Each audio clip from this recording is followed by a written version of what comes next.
Assalomu alaykum hurmatli obunachilar. Mana navbatdagi mebelimizni Samarqand shahar Gafizgaga qo'yib berdik. Xo'p, buni razmeriga keladigan bo'lsak 6 metrga, balandligini 2,5 metr qilib tayyorlab berdik. Korpuslarini rangini Eger laminatdan qilib berdik. Fasadlarini Kashmir endetdan qilib berganmiz. Uchkalik fasonda qilib berganmiz. Ko'rishingiz mumkin. Siralkalarni, mana gaz plitalarini, vichkalarni joylashtirib berdik. Moykalarni qo'yib berdik. Ustiga sushilkalarni bonus qilib qo'yib berdik. Bizlardan shu bonus ketgan masalan sushilkalari, moykasi, smisitili, kafel joylari hammasi bizdan bonus ketgan.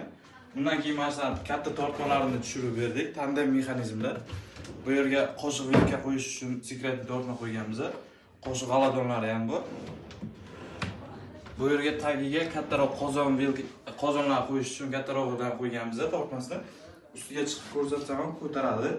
70 kg vesgacha ko'taradi tortmalari. Ustlarini mana katta bar qilib berganmiz. Mana nasoslar o'zi ko'tarib beradi. Bundan keyin mana 4 eshik qo'yganmiz. Tepalari mana 2 talik polka bo'lib, ustlarini mana 3 cm marmar toshdan qilib berganmiz. Xo'p, sizlarga ham agar sizlarning xizmatlaringiz kerak bo'lsa, ustlarini xohlasangiz mana marmar toshdan, xohlasangiz искусственный kamendan, xohlasangiz stolishnisadan qilib beramiz. Kimga sizlarning xizmatlaringiz kerak bo'lsa, Samarqand viloyati bo'ylab dastlabki ustanovkalarimiz tekin. Agar boshqa viloyatdan bo'ladigan bo'lsangiz ham kelishilgan holda. Rangini, fasonini, dizaynini umuman farqi yo'q. Ruchkalikmi, bez ruchkalikmi.